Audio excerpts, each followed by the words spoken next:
ہمارے اعلیٰ حضرت خود کو حنفی قادری لکھتے ہیں. سبحان اللہ. بے شک. توجہ سے سنیے کیا لکھتے ہیں حنفی. اس کا مطلب وہ بھی اپنے آپ کو امام اعظم کا مقلد سمجھتے تھے بے شک. اور قادری ان کا مشرب تھا. اور مجھے فخر سے کہنے دو غیر بھی یہ لکھنے کے لیے مجبور ہو گئے. جامع کوثر تاریخ کی کتاب ہے, یہ دیوبندی عالم لکھنے والا ہے. اس کو آپ مخالفت نہ سمجھیے گا, یہ حقیقت میں عرض کر رہا ہوں. وہ لکھتا ہے جامع کوثر میں ہندوستان کے علماء کی تاریخ لکھتا ہے. پہنچتے پہنچتے اعلیٰ حضرت کی تاریخ پہ پہنچے. اور یہ جملہ میرا نہیں, اسی کتاب سے میں نقل کر رہا ہوں. اگر نہیں نکلا تو دوبارہ کبھی ممبر پر نہیں چڑھوں گا. کیا بات ہے.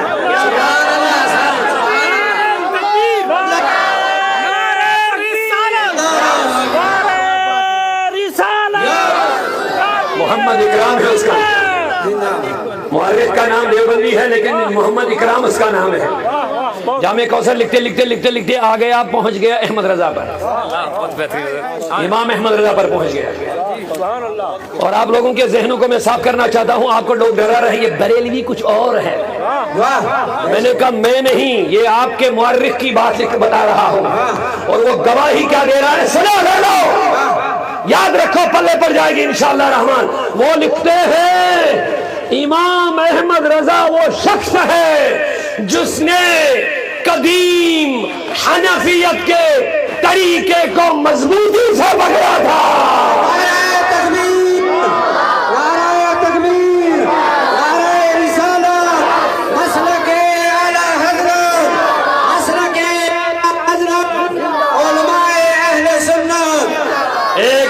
بیچ میں آ گئی, حضرت نے مسلک کا نعرہ لگایا.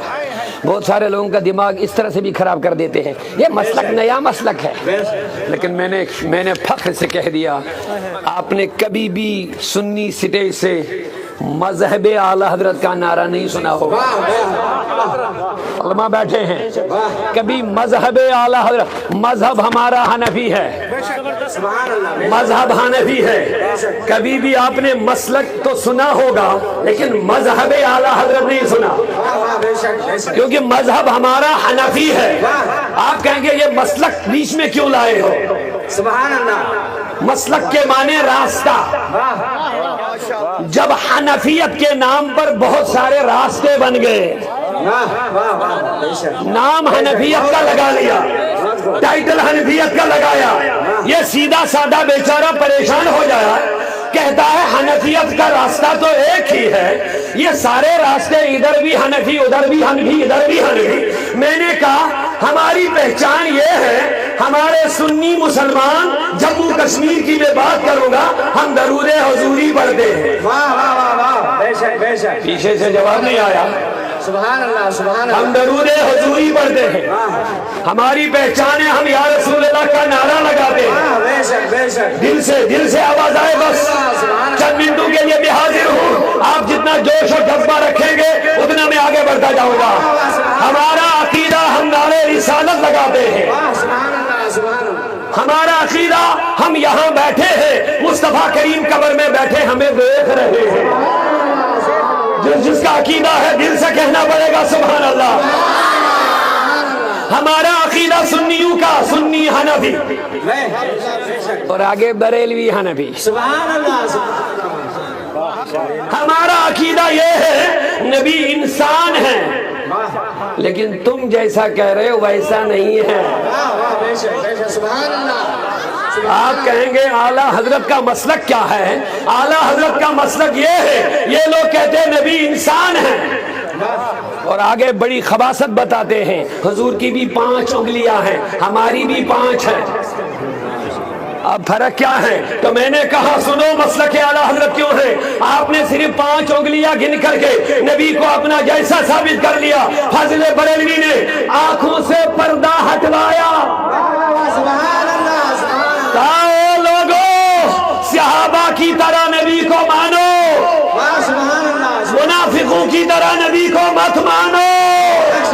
میں نے کہا احمد رضا صحابہ کا کیا عقیدہ تھا, تو ادھر سے جواب ملا آپ انگلیاں گنتے ہیں, انگلیوں کے کمالات نہیں دیکھ رہے.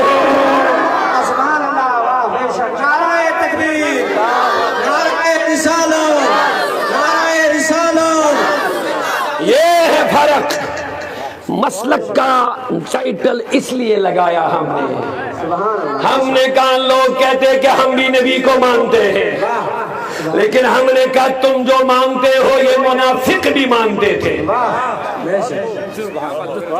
اب مسلک اعلیٰ حضرت پہ رہ کے ہم کیا مانتے ہیں؟ 1400 سالہ تاریخ کا جو سنیت کا عقیدہ تھا وہی ہمیں احمد رضا نے سمجھایا ہے۔ نعرہ تکبیر، نعرہ رسالت، نعرہ رسالت، ابن داؤدی صاحب۔ محدث بریلوی نے کہا دیا سورج الٹے پاؤں پلٹے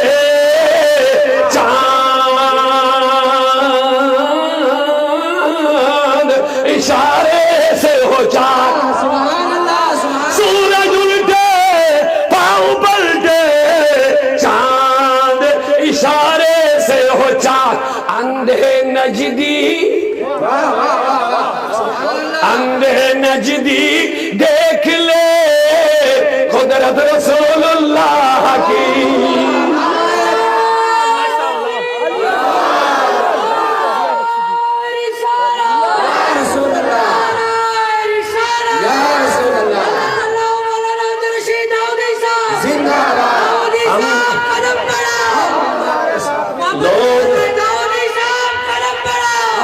آئیے ہم بتانا چاہتے ہیں لوگوں مسلک اعلیٰ حضرت کی ضرورت کیوں ہے۔ لوگ اپنے کو حنفی بھی کہتے ہیں، درود حضوری کو شرک بھی کہتے ہیں، لوگ اپنے آپ کو حنفی بھی کہتے ہیں اور یا رسول اللہ پکارنے کو شرک بھی کہتے ہیں، لوگ اپنے آپ کو حنفی بھی کہتے ہیں لیکن اپنے آپ کو حنفی کے باوجود بھی نبی کو اپنی طرح سمجھتے ہیں، لوگ اپنے آپ کو حنفی بھی بولتے ہیں لیکن نبی کو معاذ اللہ حضور کے علم غیب اور اختیار کا انکار کرتے ہیں۔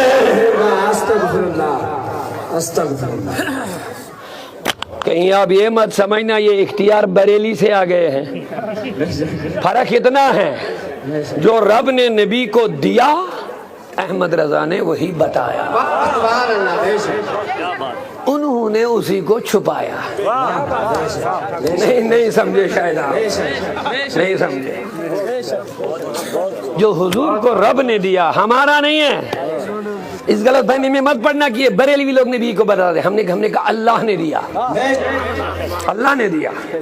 فرق اتنا ہے بریلویت میں اس کی وضاحت ہے، صفائی ہے، ہم صاف پیور پیش کرتے ہیں نبی ایسا ہے، نبی ایسا ہے۔ ہم کہتے ہیں نبی کو مالک رب نے بنایا، نبی کو مختار رب نے بنایا۔ ارے پریشانی کس چیز کی ہے؟ الرجک کیوں ہو رہی ہے؟ کلیجے پھٹتے کیوں ہے تمہارے؟ اپنے نبی کی عظمتیں سننے کی وجہ سے میں سمجھ گیا منافق اور مومن میں یہی فرق ہوتا ہے۔ جب عظمت رسول بیان ہو مومن کا دل پھٹ جاتا ہے، مومن کا دل خوش ہو جاتا ہے، مومن کا دل باغ باغ ہو جاتا ہے، لیکن جب عظمت رسول، کمالات رسول، جمال رسول بیان ہوتا ہے منافق کا دل چیر ہو جاتا ہے، پھٹ جاتا ہے، ناگواری ہو جاتی ہے، لیکن مومن حضور کی عظمتیں سن کے باغ باغ ہوتا۔ یہی محبت کی پہچان ہے۔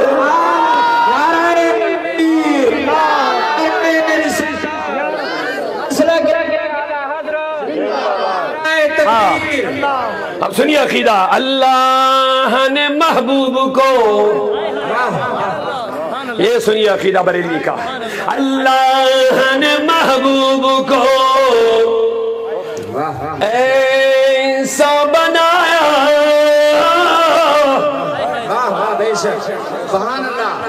اگر آپ واقعی حضور کی یہ عظمتیں سن کر خوش ہو رہے تو آپ کو سبحان اللہ بولنا پڑے گا۔ یہ سبحان اللہ آپ کے دل کی خوشی کا اظہار ہے، اور حضور سے محبت کا رشتہ جو آپ کا ہے وہ بتا رہا ہے آپ کا دل۔ جب آپ حضور کی عظمتیں سن کے ہاتھ کھڑا کر کے سبحان اللہ کہہ جاتے ہیں تو ہم سمجھتے ہیں کہ آپ کے دل حضور کی محبت سے بھرے ہوئے ہیں۔ سبحان اللہ، سبحان اللہ۔ اور یہ اقرار کروانا قبلہ فرید صاحب معاف کرنا، یہ ہمارا طریقہ نہیں، یہ خود رب کا طریقہ ہے۔ علماء بیٹھے ہیں، سورہ آل عمران پڑھیے گا نا، وہاں جب حضور کی عظمت رب بیان کر رہا تھا عالم ارواح میں، تو رب نبیوں سے کہہ رہا اقررتم، سبحان اللہ سبحان اللہ. یہ اقرار کروانا ہمارا طریقہ نہیں ہے، یہ خود رب کا طریقہ ہے. جب نبی کی عظمت رب بیان کر رہا تھا عالم ارواح میں، سورہ آل عمران پڑھیں گے تو وہیں سے پتہ چلے گا. اللہ خود نبیوں سے کہہ رہا اقررتم، سبحان اللہ کیا تم نے اقرار کر لیا؟ سبحان اللہ سبحان اللہ. تو یہ اقرار کرنا پہلے رب کی سنت ہے، کروانا بے شک کرنا نبیوں کی سنت ہے، سبحان اللہ اور ہمیں ثواب بھی مل رہا ہے. سبحان اللہ سبحان اللہ. اللہ نے محبوب کو سبحان اللہ ایسا بنایا، سبحان اللہ. پورا مجمع بولے رب نے بنایا. رب نے بنایا، ہاں، رب نے بنایا. ابھی جب آپ اس صحن میں آگے ہوں گے، یہ مسجد دیکھ کر کے، مینارے دیکھ کر کے آپ کا دل خوش ہو گیا. بے شک ہم بھی جب آگے، میں نے عبدالغنی صاحب سے، فرید صاحب سے میں نے کہا جناب کیا شاندار مسجد بنی ہے. سبحان اللہ. میں نے ایسا میں نے کہا نہیں، اب یہ میں مثال دے رہا ہوں. کہیں فرید صاحب یہ نہ بولے مجھ سے بات ہی نہیں ہوگی تو حضرت ادھر ممبر پہ بیٹھ کے یہ کیوں بول رہے ہیں. یہ میں مثال دے رہا ہوں. آیا میں نے فرید صاحب سے، عبدالغنی صاحب سے، اپنے احباب سے کہا واہ کیا شاندار مسجد بنی ہے اندر باہر. ہم ابھی باتیں کر رہے تھے تو بغل میں کوئی بندہ بڑا خوش ہو رہا ہے، ہنس رہا. میں نے کہا او بندے تو کیوں ہنس رہا ہے؟ کہہ رہا کچھ نہیں. میں نے کہا نہیں پھر بھی بتاؤ. کہتا جناب آپ مسجد کی تعریفیں کر رہے تو میں خوش ہو گیا. میں نے کہا تو آپ کو اس سے کیا لینا دینا ہے، ہم تو مسجد کی بات کر رہے. کہہ رہا یہ میں نے بنائی ہے. سبحان اللہ سبحان اللہ. کہہ رہا میں اس کا مستری ہوں. واہ رے واہ. کہتا میں ہی مستری ہوں اس کا، کہ یہ میں نے بنائی ہے. میں نے کہا جناب پھر بھی کیا ہوا، میں نے تیرا تو نام نہیں لیا، میں نے تیرا تو نام نہیں لیا. کہتا تم نام لو میرا یا نہ لو، تعریفیں تو میری ہی ہو رہی ہے. سبحان اللہ سبحان اللہ. کیا بات ہے. تعریفیں تو میری ہو رہی ہے. ہم نے کہہ دیا جب یہ بات سمجھ میں آ گئی ہے، اب جب ہم نبی کی عظمتیں بیان کریں گے بتاؤ خوش کون ہوگا؟ ارے کیا بات ہے، دل سے آواز نکالو. ارے توحیدیو آواز نکالو، مواہب تم ہو. بتاؤ جب نبی کے نور کی باتیں ہوں گے خوش کون ہوگا؟ اتنی زور سے بولنا پڑے گا، اگل بگل میں کوئی سننے والا ہوگا نا اس کے دل و دماغ سے وہ زنگ اٹھ جائے. یہ مشرک نہیں ہے، یہ سنی ہے، توحیدی ہے، اللہ کو ماننے والے ہیں. بتاؤ جب نبی کے کمالات کی بات ہوگی خوش کون ہوگا؟ نبی کے اختیار کی بات ہوگی خوشی کس کو میں ہوگی؟ لوگ کہتے ہیں نبی کے چاہنے سے کچھ نہیں ہوتا. اب آپ سیدھے سادھے اس کو کیسے سمجھو گے؟ کیا سمجھو گے آپ؟ معاف کرنا. اسی لیے علماء نے کہا عوام کو نہیں چاہے کسی اور کی تقریر سنے. بے شک بے شک. بغیر نالج آپ کسی کی بات سنو گے نا تو بگڑ جاؤ گے. بے شک. ہاں علماء حق رکھتے ہیں، یہ دیکھتے ہیں کہاں اس نے گڑبڑی مچائی، اس کو انڈر لائن کرتے ہیں. آپ خود انڈر لائن ہو جائیں گے. انڈر لائن تو علماء کرتے ہیں، پکڑتے ہیں یہاں پہ غلطی ہوئی ہے. امام احمد رضا سے یہی غلطی ہوئی نا، انہوں نے دیوبندیوں سے کہا جناب بڑی غلطی ہو گئی. کسی ذاتیات کی بنیاد پر نہیں. اس نے کہا او گروو تمہارا راستہ جہنم کا ہو گیا، میں تمہیں جہنم کے راستے سے بچانا چاہتا ہوں. بے شک. سبحان اللہ سبحان اللہ. تم نے نبی کی بڑی گستاخی کی ہے، تم واپس آ جاؤ، توبہ کرو، بس یہ مقصد ہے میرا. لیکن وہ اکڑتے رہے، اور معاف کرنا اکڑنا ابلیس کا کام ہے. اگر وہ بھی اکڑنا اس نے نہ کی ہوتی، وہ بھی آدم کی طرح لفظ جنت میں دونوں سے ہوئی ہے، دونوں کو سزا ملی، نکالو دونوں کو باہر. آدم بھی نکل گئے، ابلیس بھی نکل گئے. لیکن توبہ ابلیس نے نہیں کی، آدم نے کی ہے. سبحان اللہ سبحان اللہ. اب سوال یہ ہوا کہ دو میں سے اگر دونوں کی لغزش تقریباً سیم ہے. ایک نے حکم نہیں مانا, ایک نے منع نہیں مانا. علماء بیٹھے سمجھ جائیں گے, آپ کے لیے آسان کر رہا ہوں. ابلیس کو رب نے کہا سجدہ کر, اس نے نہیں کیا. آدم سے کہا یہ مت کھا, اس نے کھایا. امر اور نہیں میں فرق ہے. ایک نے امر کو ٹالا, ایک نے نہیں کو ٹالا. اگر دیکھیں گے سیم لفظ ہے, اسی لیے دونوں کی سزا برابر ہوئی, دونوں کو نکالو جنت سے. لیکن توبہ کی توفیق ایک ہی کو ملی ہے. واہ سبحان اللہ, بے شک سبحان اللہ. توبہ کی توفیق ایک کو ملی. آپ کہیں گے جناب توبہ کی توفیق ایک ہی کو کیوں ملی؟ میں بتاؤں گا فرق کتنا بڑا ہے. واہ بہت خوب, بہت اچھا. بے شک بے شک. آدم نے گستاخی نہیں کی, واہ سبحان اللہ, سبحان اللہ کی بات. صرف رب کے منع کو ٹالا. واہ یہ مت کھا, اس نے کھا لیا. ابلیس نے حکم کو ٹالنے کے ساتھ ساتھ گستاخی بھی کی. واہ کہا